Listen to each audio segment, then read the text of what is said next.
মদ খেলে নাকি 40 দিন শরীর নাপাক থাকে, তাহলে ওই 40 দিন নামাজ বা কোরআন শরীফ করতে পারবে কিনা? মদ খেলে বা মাদকাসক্ত হলে 40 দিন শরীর নাপাক থাকে, ব্যাপারটা সেরকম না। মদ আল্লাহ তাআলা হারাম করেছেন। হারামের তালিকায় সবচেয়ে শীর্ষে যে বিষয়গুলো আছে, সুদ, মদ, এগুলো অন্যতম। তো এই মাদক যদি কেউ সেবন করে, এর ফলে যদি কেউ নেশাগ্রস্ত হয়, 40 দিন পর্যন্ত তার ইবাদতে কবুল হয় না, এরকম বর্ণনা আছে। তো এই যে ইবাদতে কবুল হয় না, দোয়া কবুল হয় না, এই কবুল না হওয়ার মানে হলো তিনি তার দায়িত্ব পালন করবেন, আল্লাহর কাছে সেটা অ্যাকসেপ্টেবল হবে না। এর মানে এই না যে সে নামাজ পড়বে না, সে তার দায়িত্ব ঠিকই পালন করতে হবে, তাকে ঠিকই নামাজ পড়ে যেতে হবে। কবুল করা না করা আল্লাহ জিম্মাদারি, এবং তওবা করতে হবে যাতে করে আল্লাহর কাছে এটা কবুলযোগ্য হয়।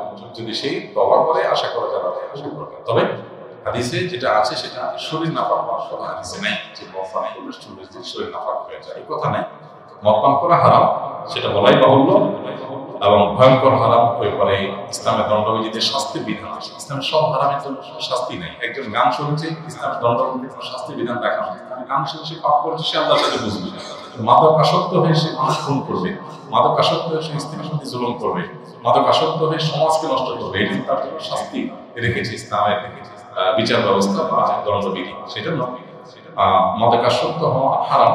যদি মাদকাসক্ত হয়, নেশাগ্রস্ত হয়, তাহলে 40 দিন পর্যন্ত তার যে ইবাদত কবুল হবে না, এই কথা আছে। শরীর নাপাক হওয়ার কথা নেই। তবে হ্যাঁ, এটা তো অপবিত্র, অতএব অপবিত্র জিনিস পান করার কারণে সেটা তো হারামে লিপ্ত হয়েছে, নিজেকে নাপাক করেছে। মানে এই না যে এখন তার নামাজ পড়া যাবে না, বরং তার যখন সেন্স ফিরে আসবে, আরো বেশি করে নামাজ পড়বে, আল্লাহর কাছে সালাতুত তাওবা করবে, মাপ চাইবে যে সে অন্যায় করছে আর যে অন্যায় করে।